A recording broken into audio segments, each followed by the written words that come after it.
Bonjour à tous, je suis ravie d'être avec vous aujourd'hui. Moi, je suis Alice du média Uzbek Erika. Uzbek Erika, c'est un média qui explore le futur et notre volonté, c'est de démocratiser les grands enjeux d'avenir. Et le jeu est quand même la meilleure technique pour ouvrir un petit peu nos imaginaires et aller au-delà de ce qu'on sait. Donc, on va faire un jeu aujourd'hui. Ça va être très simple. Je vais vous présenter une information et on va voter à main levée pour savoir si vous considérez qu'elle est historique ou anecdotique. Il n'y a pas de bonne ou de mauvaise réponse. S'il y en a un tout seul qui pense qu'elle est historique, je lui demanderai peut-être d'argumenter. Mais l'idée, c'est que voilà, on échange ensemble, on débatte ensemble et on puisse réfléchir ensemble aux enjeux d'avenir sur l'IA. Je commence. Première information. Ce sera plus simple comme ça. Vous pouvez aussi lire ce que je vous raconte. Une intelligence artificielle sera utilisée pendant les JO de Paris 2024 pour protéger les athlètes du cyberharcèlement. Alors, je vous donne un peu de contexte pour vous laisser 2 minutes le temps de réfléchir. À l'approche des JOP, le Comité international olympique a annoncé qu'ils allaient déployer un dispositif de filtrage de messages hostiles grâce à l'intelligence artificielle. C'est un outil qui sera capable de gérer en temps réel, dans plus de 35 langues différentes et dialectes différents, les commentaires malveillants et de les retirer. Et c'est un outil qui est proposé aux 15 000 athlètes olympiques et paralympiques, ainsi qu'aux entraîneurs et aux officiels. Alors, historique ou anecdotique? Qui pense que c'est historique? Ah, c'est léger. Qui pense que c'est anecdotique? Alors, il y en a beaucoup qui ne participent pas, donc on va la refaire. Qui pense que c'est historique? Vous levez la main plus haut, s'il vous plaît. Ok, pas mal. Qui pense que c'est anecdotique? On est à moite-moite, c'est intéressant. Alors, information numéro 2. Une start-up californienne utilise l'IA pour concevoir des alternatives végétales au fromage. C'est Climax Food, qui est une start-up qui est basée en Californie à Berkeley, qui utilise l'intelligence artificielle pour concevoir des fromages végétaux en entraînant des algorithmes à partir d'une base variée d'ingrédients et en faisant des mixtures qui sont évaluées en fonction des parfums, des couleurs, des goûts, des consistances. Vraiment le rêve de tous les Français, quoi. Vraiment un format qui nous convient très bien. Est-ce que vous pensez que c'est historique ?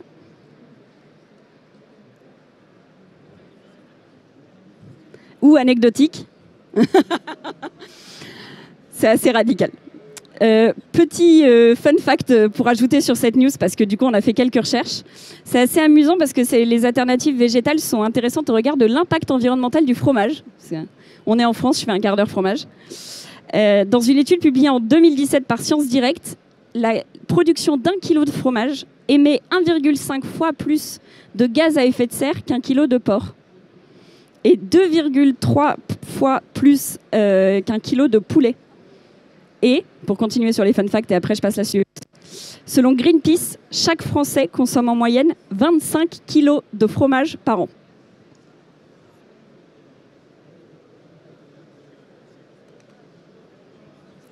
News numéro 3, l'ONU a adopté une résolution appelant à réguler l'intelligence artificielle. Ça date du 21 mars 2024, donc c'est tout récent. L'Assemblée générale des Nations unies a adopté une résolution à l'initiative des États-Unis permettant à, je cite, établir des normes permettant de garantir que les systèmes d'intelligence artificielle soient sûrs, sécurisés et dignes de confiance. C'est un texte qui est quand même coparrainé par 120 États membres et qui reconnaît le potentiel de l'IA pour aider à développer et à mettre en place les résolutions des 17 objectifs de développement durable. Alors, historique ou anecdotique? Historique? Non. Pour la beauté du geste, je vais demander qui pense que c'est anecdotique. Personne. Joli. Et c'est effectivement la première fois qu'un texte sur le sujet de l'intelligence artificielle est adopté par les Nations Unies. Donc c'est quand même pas rien.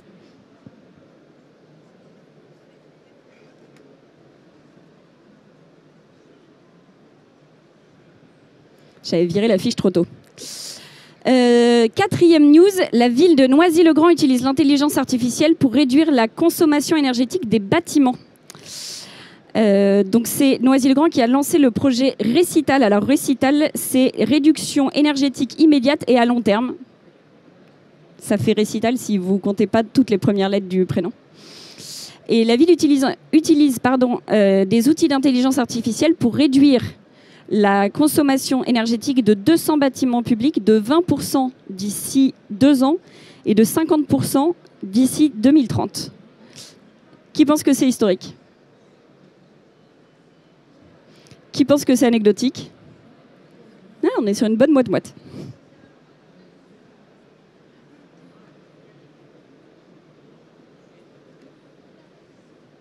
Alors, nos amis de la Silicon Valley, qui utilisent, qui essayent de décoder le langage animal grâce à l'IA. Un grand projet.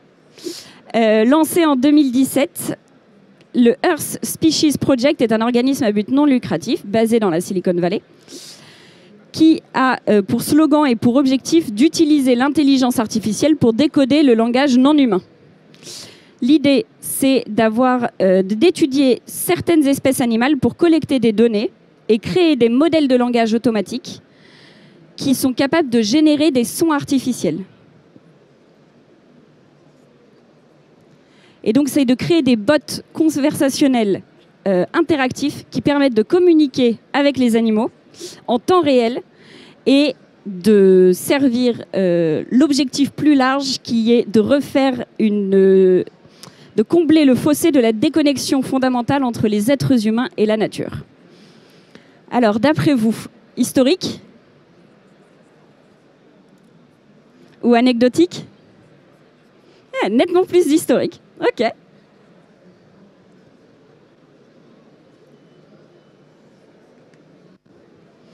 Je poursuis toujours aux États-Unis. C'est une ancienne de restauration rapide américaine qui a annoncé le déploiement d'une tarification dynamique grâce à l'IA. Vous les connaissez peut-être, c'est Wendy's, une chaîne de restauration rapide américaine qui a annoncé vouloir tester une tarification intelligence de ses burgers en fonction de l'affluence. Et qui voulait aussi tester des fonctionnalités plus avancées telles qu'une tarification dynamique des offres à la journée et des changements de menu et de vente suggestive basés sur l'IA. D'après vous, historique ou anecdotique? Historique? Anecdotique. C'est assez radical comme vote. Pour info, ça a été un bad buzz total. Ça a forcé l'entreprise à rétro-pédaler, puisque l'annonce a provoqué un énorme tollé sur les réseaux sociaux et il y a même eu des réactions politiques jusqu'à Elisabeth Warren qui a fait un commentaire.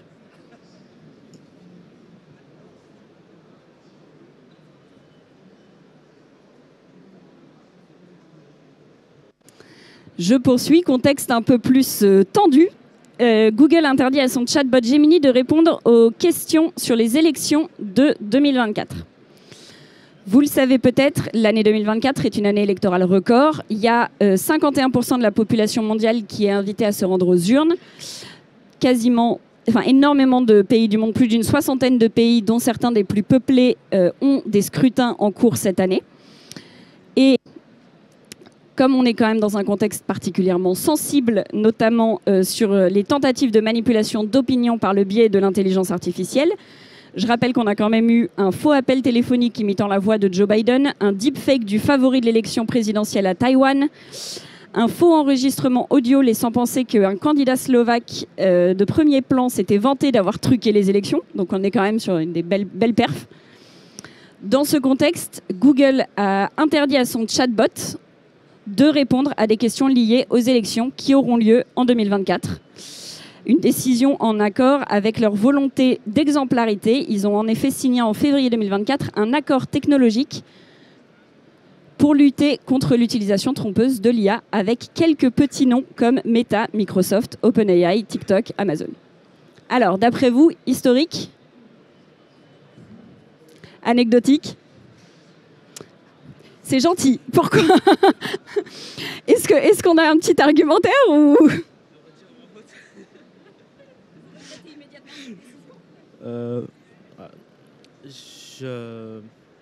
Bon, ok.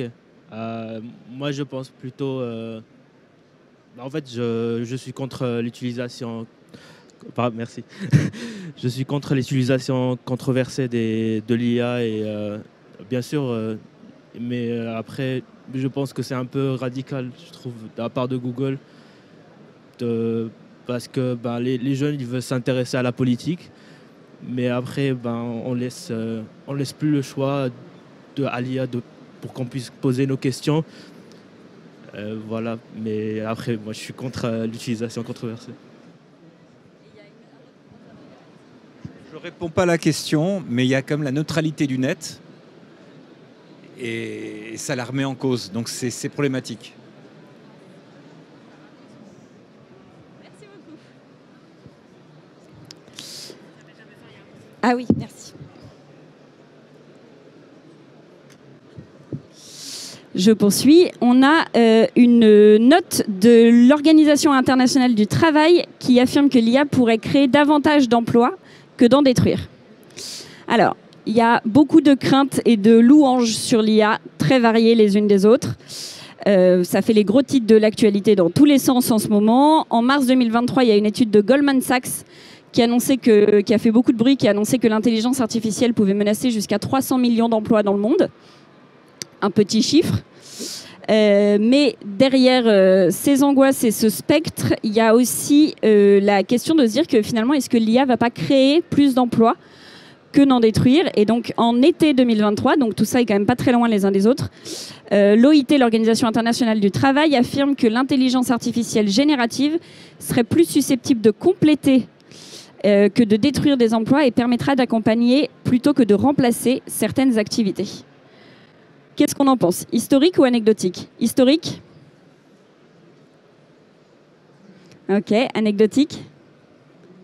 Ouh, on ne sait pas, hein. Il y en a plein qui hésitent encore. On la refait? Historique? Anecdotique? Léger, anecdotique. Est-ce que vous voulez faire des commentaires?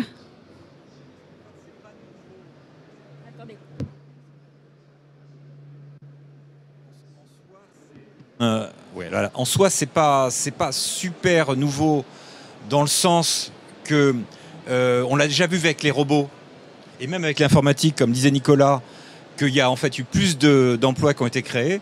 La petite réserve que j'ai, c'est que dans le cas de l'informatique, j'ai l'impression qu'il y a beaucoup de mousse qui est fait d'emplois qui sont créés, mais qui sont très inefficaces. Il y a 20 à 30% de code qui est de très mauvaise qualité.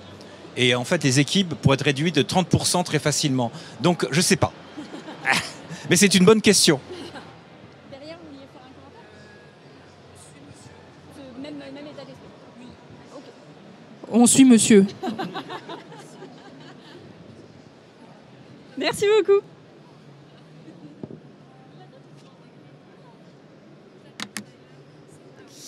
Je passe à la news suivante. Ça concerne le secteur de l'assurance. C'est Generali qui économise 20 millions d'euros par an grâce à l'IA sur la fraude à l'assurance. Petit contexte en plus, l'antenne française de la compagnie d'assurance Generali s'est associée à partir de 2016 avec Shift Technology, qui est une start-up spécialisée dans la détection de fraude à l'assurance. Ils ont créé ensemble une solution d'intelligence artificielle capable de détecter la fraude à l'assurance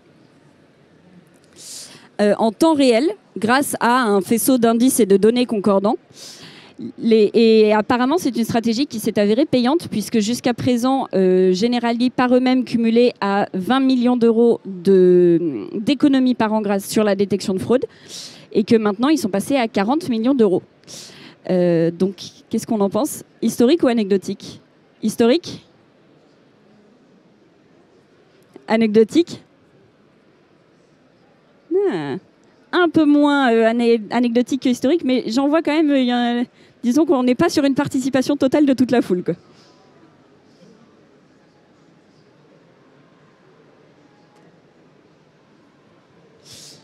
Je poursuis. 160 scientifiques internationaux ont signé un engagement pour une utilisation responsable de l'IA dans la conception de protéines. Et je vais le préciser dans mon texte après, mais c'est particulièrement de protéines dans la création de bactéries. C'est une lettre ouverte qui a été publiée en mars 2024. 160 scientifiques internationaux, dont une lauréate de prix Nobel, qui se sont engagés autour, je cite, de valeurs communautaires principes directeurs et engagements pour le développement responsable d'une IA pour la conception des protéines. Il redoute que l'IA soit utilisée pour concevoir plus facilement des nouvelles bactéries avec un objectif et des fins malveillantes, et appelle les gouvernements et la société civile à veiller à ce que cette technologie se développe de manière responsable et en confiance. Historique? Anecdotique? Anecdotique, vous êtes deux. Tiens, c'est intéressant. Qu'est-ce que vous en pensez? Non. C'est juste que je pense pas que c'est un truc qui tienne, qui vient d'une langue réflexion.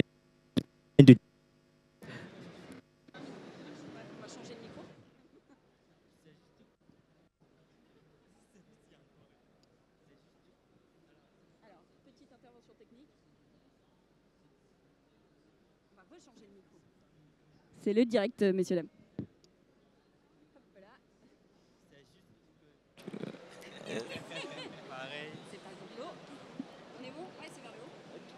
C'est juste que je pense en fait que ce n'est pas une affirmation qui tient d'une réflexion qui date d'une longue période en fait. C'est pour ça que je dis que c'est anecdotique.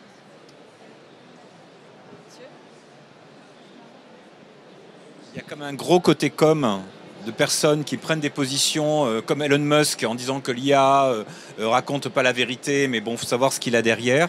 Il y a comme l'IA Act qui couvre ça.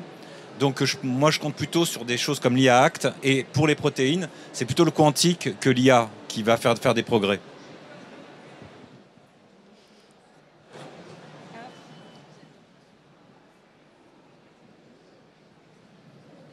Je vais faire une tentative si il marche, c'est parfait. Et dernière information, l'Institut de recherche technologique, l'IRT, Système X, a lancé un projet de jumeaux numériques des sols. Alors, projet très intéressant, ça a été présenté fin 2023. C'est un projet donc, de jumeaux numériques des sols dans le cadre d'une initiative gouvernementale French Agritech. L'idée, c'est de viser le développement d'une agriculture plus souveraine, plus durable et plus résiliente. C'est un projet qui va simuler et tester différents scénarios sur des terres cultivables à partir d'une base de connaissances et de données qui regroupe plusieurs informations type données météorologiques, cartographie des sols, relevés biophysico-chimiques, historique des pratiques agricoles sur les différentes parcelles, mesures issues des satellites de drones ou des engins agricoles, toute une série de données très précises. Et l'idée, c'est d'évaluer la séquestration de carbone dans les sols pour, évidemment, arriver le plus vite possible à la neutralité carbone et essayer de viser, en tout cas, d'atteindre en 2050, comme le souhaite l'Union européenne, cette neutralité carbone, tout en permettant une interopérabilité des différents acteurs agricoles et permettant une aide à la décision. Qu'est-ce qu'on en pense? Historique? Il y en a qui n'ont pas pris leur décision tout de suite, c'est arrivé au fur et à mesure. Anecdotique? Personne. Ok, très bien. Eh bien, écoutez, je pense que c'est assez radical. On a effectivement une news qui est historique. Eh bien, merci beaucoup à tous. C'était toutes nos news de la journée. On revient à 15h si vous voulez rejouer et si vous voulez ramener des copains. Ça va être très sympa. Merci beaucoup.